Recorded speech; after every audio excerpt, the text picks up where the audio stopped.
So my name is Sunil Agarwal. I'm a physician, a resident at New York University Medical Center. I'm doing my residency in physical medicine and rehabilitation.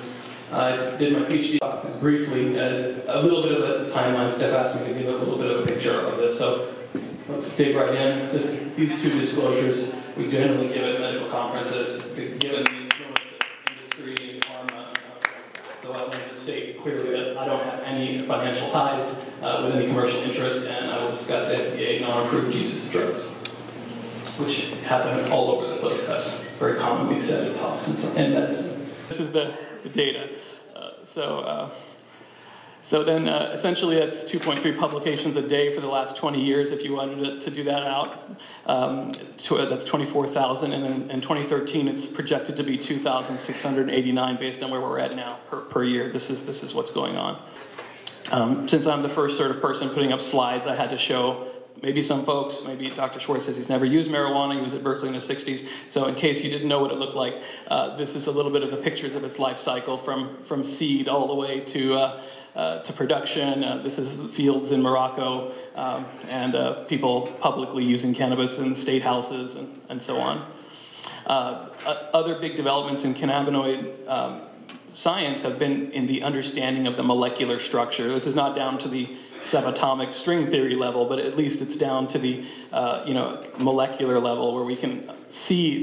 For a long time, you just saw the crystals and resin, but now we have electron microscopy pictures showing the showing cannabinoid, where cannabinoids are produced in the plant, and we have a greater understanding of the different stages going from the leaf, how the resin is secreted, and what portions of these matrices where cannabinoids are synthesized and released. And I won't go into the details here, but you can see it's been really well worked out. And then, moreover, the genome of cannabis was sequenced in 2011. Every base pair for 2 strains of cannabis, a traditional hemp strain and a traditional medicinal strain, have been sequenced. And this is just a huge increase in our understanding of down to the molecular genetic level, what cannabis is and how it's working. So then the other history piece is the fact that in 1840 was the first sort of modern scientific approach by a doctor to study cannabis by O'Shaughnessy in India. And then after he showed that it was useful in tetanus, in spasms, and rabies, a few other conditions, things that, basically based on hyperexcitation of the nervous system, he was able to publish that, and it was he was eventually knighted for his laying the telegraph throughout India, but this other work of his was very important and led to, I've seen more than 200 different medicinal cannabis preparations that were in circulation in the United States and Europe. Menstrual cramps, asthma, cough, insomnia, labor pains. And even the father of internal medicine, William Osler, who was at Johns Hopkins and invented the idea of rounding, he's the one that said that for migraines there was no superior treatment. So this was collected empiric knowledge from a whole 100 years of medical use and pharmaceutical distribution of cannabis.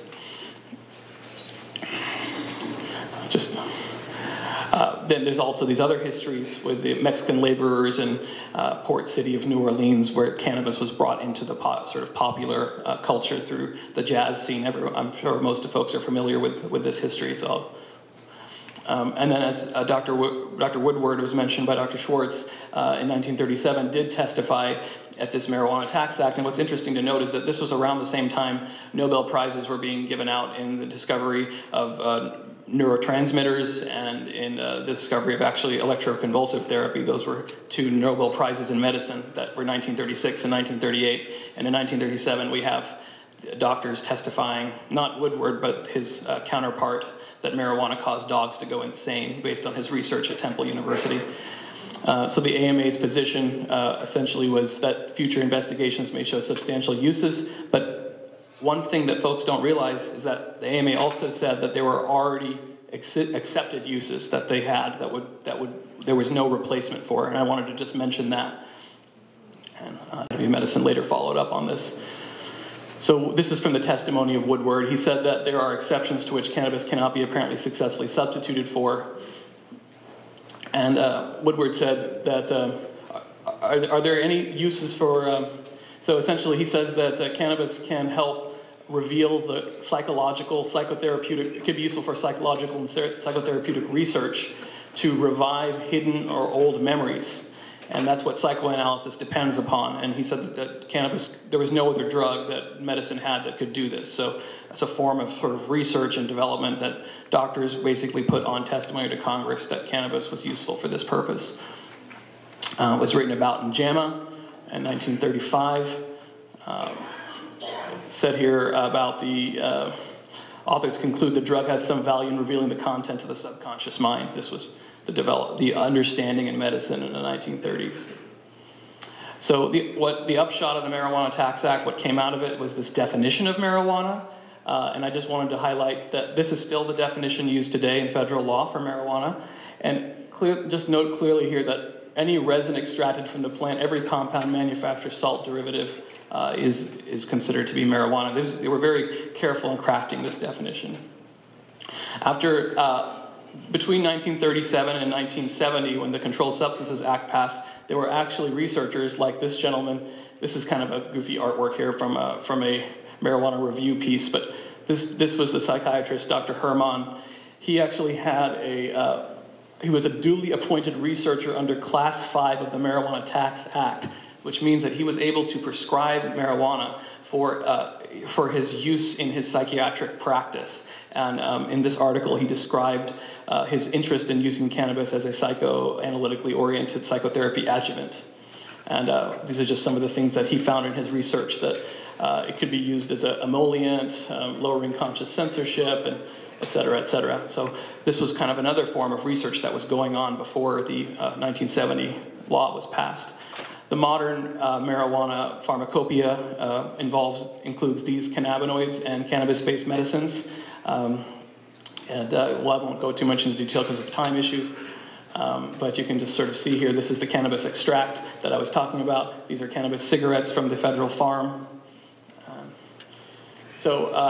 Why I brought up the issue about marijuana's definition is because you actually have this is the patent application for the production of the cannabis extract, the second one I showed on the slide, which goes by the name Sativex. And it's important to note that this is produced, a botanical drug substance produced from medicinal cannabis. And this is just important. The reason I bring this up is this sort of helps you to understand that whatever work is done on this medicinal cannabis extract does apply to our understanding of marijuana's scientific medical evidence base. So this was also these are quotes from their patent application from 2008. And then also Dr. Elzali, who has the federal farm that grows the cigarettes, the cannabis cigarettes that I showed you on that picture slide, he told on his record before the DEA that he was permitted to grow marijuana to extract THC for sale to this pharmaceutical company to manufacture generic Marinol. So all of these things, remember, that what's in a name? Any compound, any resin, any of salt, derivative, mixture, or preparation of the plant marijuana is marijuana. So keep that in mind when understanding and I thought I'd put Shakespeare's Romeo and Juliet, 1600. What's in a name? That which we call a rose by any other name would smell as sweet. So I don't know how much time I have left, but quick mention that most of the research that was done before the 1990s was non-controlled clinical studies, but they had large numbers of patients. 748 patients who used smoked cannabis in these 7 state-sponsored clinical trials for cancer patients getting chemotherapy. These were the states that were involved. And 70 to 100% relief from nausea and vomiting was self-reported by patients in these uncontrolled but cannabis versus THC pill studies. And then essentially, though, after 1998, when the first FDA-approved clinical study of cannabis in a patient population was enrolled its first subject in 15 years, is sort of what catapulted a more modern cannabinoid research trials. And essentially, if you go back to 75 to 2009, you can add up 110 trials involving 6,100 patients, and that includes cannabis and cannabinoids in human studies. In the United States, 33 to 40 different inhaled clinical cannabis trials, about a third of which were gold standard, that is double-blind, randomized, placebo-controlled, were done in this period. So those 33 trials looked at appetite stimulation, HIV neuropathy, other forms of neuropathic pain, spasticity, weight loss, glaucoma, asthma, vomiting, and nearly all showed benefits favoring inhaled cannabis. You can even do things like this, where you can stand up all the different human trials for nausea and vomiting. And these are called meta-analyses, systematic reviews, and you can show that you can add up all trials and show that they favor treatment. This is kind of a higher level of evidence-based medicine that kind of proves this point. This is 18 studies of cannabis and cannabinoids that were reviewed. So the rest of this talk, I just sort of showing, it was how do you do a history of medical cannabis research without sort of saying, hey, these review articles showed, these hundreds trials showed this benefit. This review article had 18 randomized controlled trials for pain with 766 participants in total. 4 of the trials were inhaled cannabis. The other ones involved cannabinoids and cannabis extractions. But all of the high-quality trials and the inhaled cannabis trials found a positive effect with no serious adverse effects, these authors wrote. They're from Canada. So, and they also said that, so their conclusion was cannabinoids are modestly effective and safe option for chronic non-cancer pain. And given the prevalence of pain, and we need additional treatment options in this field. Another study said that when you looked at the use of treatment for this condition, HIV-associated sensory neuropathy, it turns out that cannabis is essentially one of the only drugs that has an solid evidence base to treat this condition. And so it's not just that cannabis is shown to be effective, it's you can pick a disease and you can find out that only cannabis has the most solid evidence base to treat that disease. So it should essentially be the #1 recommendation to treat. And so many, how we look at trials, the number of patients, how they're designed, efficacy, adverse events. And I can't show you all, there's so many, I just can't show you all the details. But this is a picture of how the trials are done at San Francisco General Hospital Inpatient Clinical Trials Ward. You have a pharmacist dispensing the cannabis, you have a patient in a controlled setting consuming it, and with a sort of puffing paradigm, and you have a pain scale, the visual analog scale, where to tell you what their pain score is before and after. Neither the doctors doing the study nor the patient knows if they have active or placebo cannabis. And at the end, we all find out, and you can do a graph like this and show that pain scores go down in the active trial, and they don't go down in the placebo trial as much. And that's kind of evidence, scientific evidence, how you can interpret these kind of studies. Another study, again, I'm just showing you the evidence, was to treat spasticity in a double-blind controlled fashion, and essentially this is showing. So the patients who use cannabis first, this is where they started up here, and this is where they drop to after their treatment, their spasticity scores. This is where they drop to after their treatment, like this. And then, this is before and after testing of spasticity in multiple sclerosis patients. And then so you can kind of summarize the data in this way over here too, that before and after, when you have cannabis, the patient's level of spasticity drops down to here, but if they have placebo, it stays up here. This is kind of where the rubber meets the road. This is where the money is.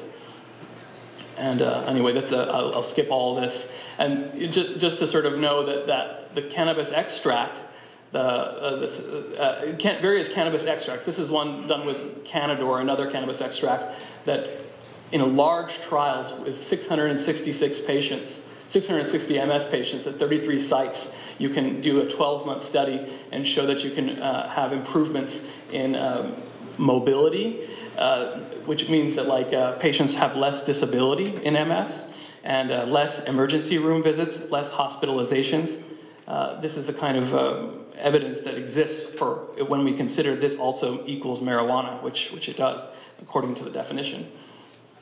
Also, this is the one involving nabiximols, Sativex, and this showed also in a first phase 3 placebo-controlled study of the efficacy of the endocannabinoid system modulator, which is essentially this the U.S. applied name nabiximols, but in any other country or if in a different context that would be considered marijuana.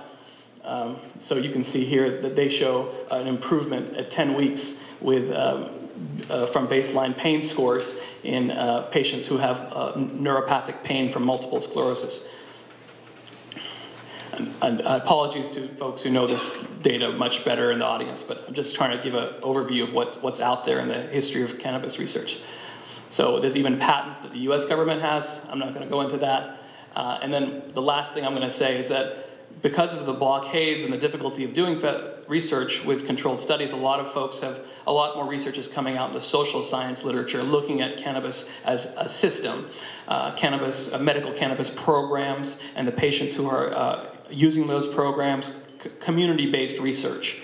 And that's some of the research that I've done as well, and I can talk about later, and some of the research you'll hear later today from the speakers that come after Dr. Ware and I. So thanks for your time, I appreciate it.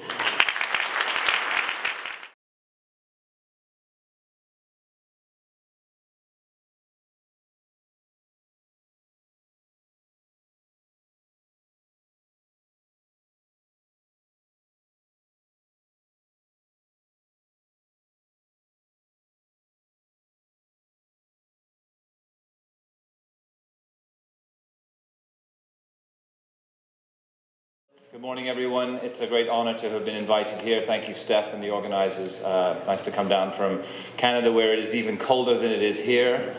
Don't complain, it's minus 20, or was yesterday in Montreal, so that's why we're so good at ice hockey. Or were. Okay, so my job is, following two very, very informative sessions, is to try and sort of dive into the endocannabinoid system a little bit and perhaps provide you with some of the tools that we need to understand exactly how this drug appears to work the way it does. Most of what Sunil showed you in terms of the increase in the studies that have been conducted and the research that's been published in the last 50 years on cannabinoids has been on the endogenous cannabinoid system and exploring how it works and why it's so important to human physiology. It's important to point out also that in spite of the NIDA restrictions on cannabis research and access to different plants, the research that you've seen from Sunil, the clinical trial, especially in the last 10 years, have continued anyway. And that's a testament to the kinds of people who want to do this research. They're willing to keep trying and keep pushing and keep doing it in spite of the barriers. I did a study in Canada a few years ago where we had to get a placebo cannabis, and the only place we could get it was from NIDA. It took 2 years to import a placebo cannabis from the United States into Canada because it was handled as a controlled substance. It was still cannabis, it just had all the cannabinoids taken out. But 2 years of protocol reviews, NIDA, DHHS, DEA, FDA, everybody had to review it and sign off on it. It took 2 years. And then Christmas Eve, 2006, I received a package of 0 THC cannabis from NIDA. But to point out that it's possible to do the research. You do have to have a tremendous amount of stamina, and that in spite of the suppression, perhaps, and the unwillingness to contribute, the work has been continuing. And so it's worth a nod to the researchers who do this work, that in fact it can be done. So we have a desire. Is this thing going to work? Can you just move the next slide? So what I'd like to try and do is just tell you briefly in the next 10 minutes what the components of the endogenous cannabinoid system are. It's just very useful when you're speaking to clinicians particularly because they like to know what the mechanism of action of cannabis is. Very often you hear, well, it just makes people high and they don't care about their problems and that's why it works. It's actually a lot more than that, and hopefully by detailing some of the system, it'll give you some tools to use when speaking to clinicians and other health professionals.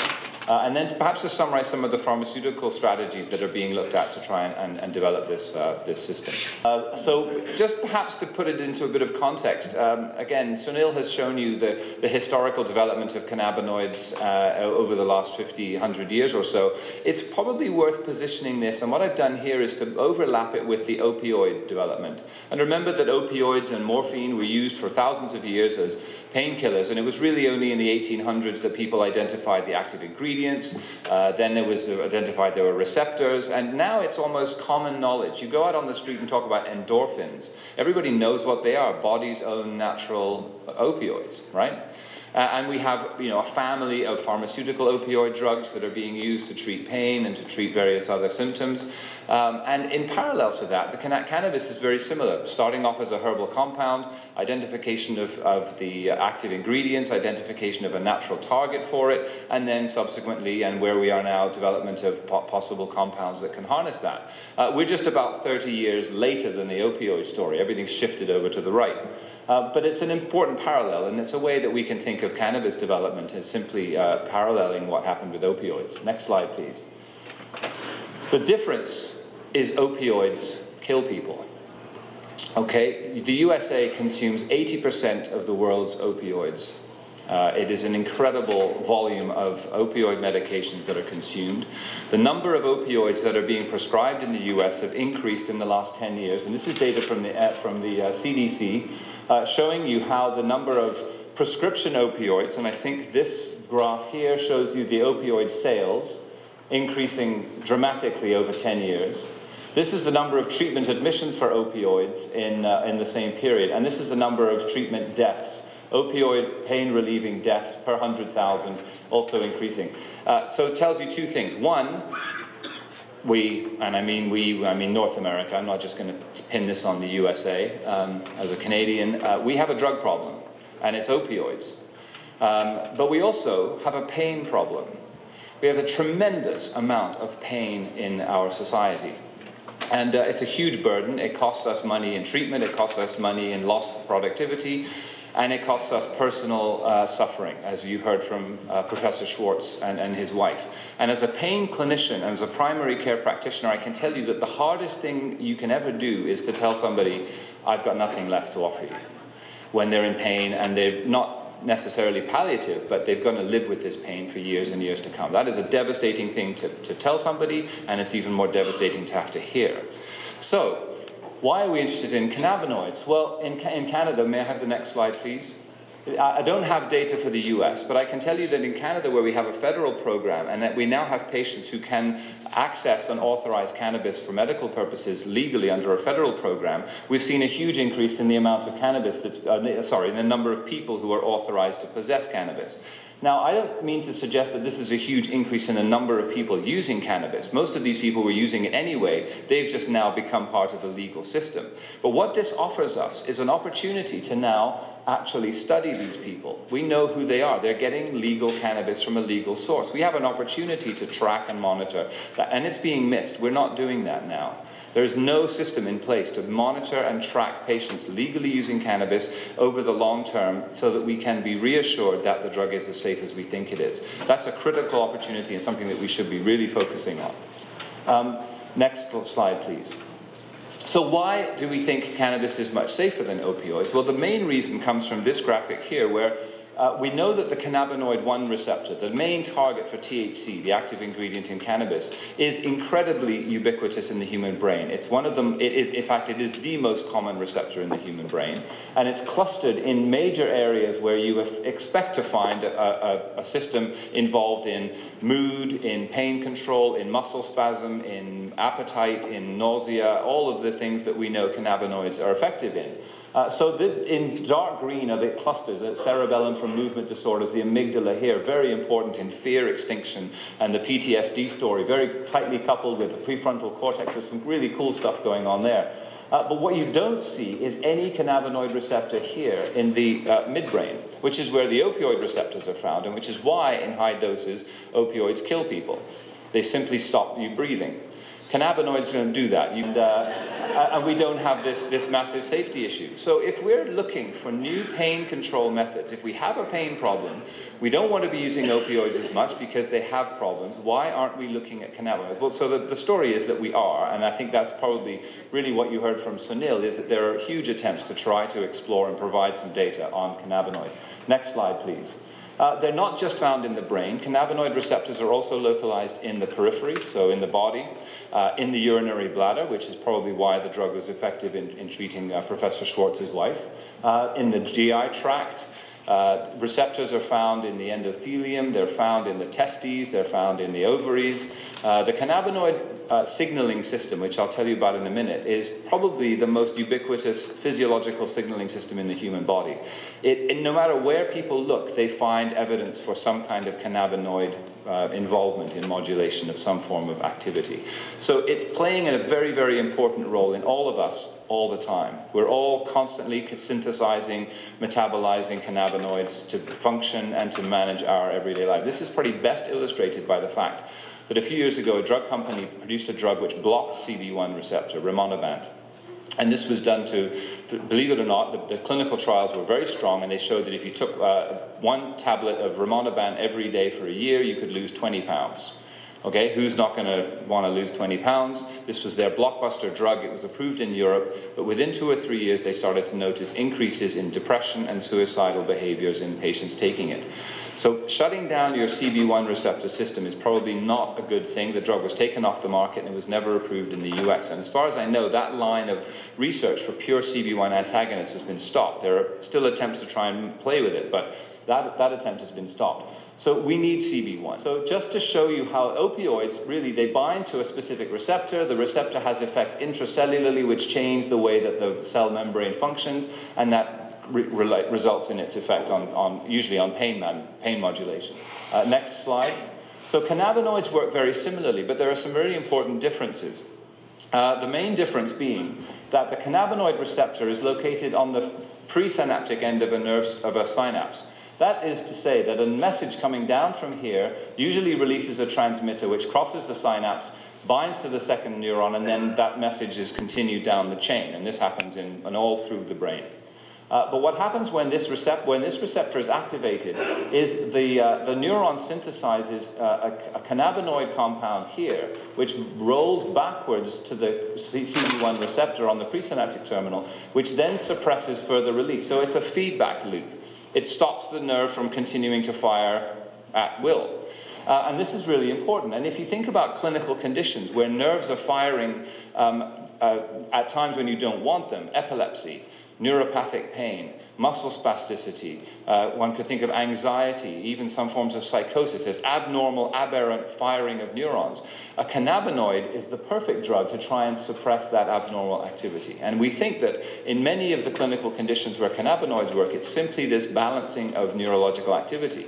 And this could be an activator or an inhibitor. So you can suppress inhibition, which results in excitation. You can suppress excitation, which results in inhibition. It's a complex math, but essentially this is a modulating effect. And so the endocannabinoid system is constantly functioning to keep all of our nerves firing nice and smoothly. It's like the oil in the engine. Next slide, please. Another important thing to realize is the endogenous cannabinoids that we're using and making all the time are not proteins. Classically, we tend to think of neurotransmitters as protein compounds. These are actually lipids. They're fat-derived compounds. And the endogenous cannabinoids are derived from the interior of your cell membrane. So this is basically the plastic bag that wraps around every single cell in your body, including nerves, including the white blood cells, red blood cells. They all have a membrane. And in that membrane are these clusters of fats. And these are the fats that are derived from the foods you eat. So the omega-3, the omega-6, these are all metabolized and packaged and put into your cell membranes. Incredibly important source of fat. And the endogenous cannabinoids are taken from these little fatty chains and broken up and then released into the synapse. And that's how they have their effect. And then they're taken back. Most cannabinoids are extremely fatty substances. They absorb into fat. Brain is very fatty because of all the nerve cells. So this is why cannabinoids stick around in our bodies for such a long time. And in fact, the way that these two major endocannabinoids, anandamide and 2-arachidonyl glyceride, act on the CB1 receptor actually by getting inside the cell membrane and then binding into it. They don't sit on the top like a lot of proteins do. They have to get in here, and in that little pocket, they then activate G protein, which results in the changes in the nerve cell conductivity. So some really intriguing facts about the endogenous cannabinoid system which differentiate them from opioids. Next slide, please. I can't even read this from where I'm standing. So I don't expect you to. But what this is meant to demonstrate is that we've now characterized the way that these endogenous cannabinoids are not only manufactured, but also broken down. So there's a complex biochemical system by which those fatty acids are taken from the cell membrane, made into cannabinoids, anandamide here and 2-AG here, and then broken down again. Special enzymes that do this, there are special processes that seem to work. There's still some major chunks that we don't understand. But these are the major compounds. And this system is of extremely high interest to pharmaceutical companies, because they're looking for the new big thing. They're looking for new treatments for pain. They're looking to make big money. And sure enough, this system, because it's so ubiquitous, is a perfect target for them. So you can rest assured that every major pharmaceutical company in the planet is looking at cannabinoid receptor agonists, antagonists, endocannabinoid signaling compounds. They're all hunting. They may not say it publicly, but they've all got their labs, and I've spoken to many of them. Next slide, please. Let's not forget about CB2, the second receptor. We don't really know much about how this one works, but we know that it's tightly coupled to some of the immune functions. And so we can see here immune cells, which are, as well as neurons, these are the CB1 receptors. But here on the immune cells, CB2 receptors are increased in inflammation, in neuropathy. They're very involved in release of cytokines and the signals that tend to suppress, that lead to inflammation. And we know that CB2 is coupled to this. So very strong evidence coming through in the endocannabinoid system in the role it plays in inflammation. And that's not just the inflammation you get from a bee sting. There's also inflammation in the brain when you have injury. So neuropathy, you have a number of other conditions where there's actually very strong inflammatory changes inside the brain itself, and these little macrophages get in there and can also help clean up damage. And there seems to be some really intriguing work on cannabinoids and neuroinflammation. Next slide, please. So, very powerful system, like a beautiful horse. It's a wonderful thing to see and to know, but it's a difficult thing to control. So what are the techniques that are out there now to help us try to use this cannabinoid system in therapy to help patients who are suffering? The endogenous cannabinoids we've heard about, the phytocannabinoids, THC, cannabidiol, combinations of these are either in extraction forms, various other delivery systems. Synthetic cannabinoids are out there. Next slide, please. The endogenous manipulation of the inhibitors. These are the endocannabinoid molecules, so inhibitors of the enzymes that break down cannabinoids, methods to try and stimulate production or inhibit the uptake. That's all work that's continuing at the moment. Next slide, please. And work going on the target. Some of these compounds, the endogenous, don't just bind to cannabinoid, they bind to other receptors, and there's a tremendous interest in how compounds can bind not only to CB1 but also to TRPV1 and other channels, and these could potentially also be therapeutically active in other pain conditions, so even broadening the scope. So some novel approaches to how to get cannabinoids into the body is really intriguing, and we've probably heard, and some of you may be working on some of these, but oral preparations, edible products, tinctures and so on, packaging THC into microspheres so they can be inhaled properly, topical delivery systems, creams, oils, even skin patches, buccal mucoadhesive preparations. You stick it onto the inside of your cheek and it releases THC very rapidly. That's work going on in Montreal right now. Vaporization, aerosols, portable ones, the big desktop type devices. There's even, I think Mahmoud El Soli has a patent on a rectal THC, so pretty popular in Europe, not so popular here. And while the endogenous cannabinoid system seems to be a very powerful, a very important, and a very intriguing system for controlling pain and other symptoms, there are ways that we can use this that don't involve taking any drugs at all.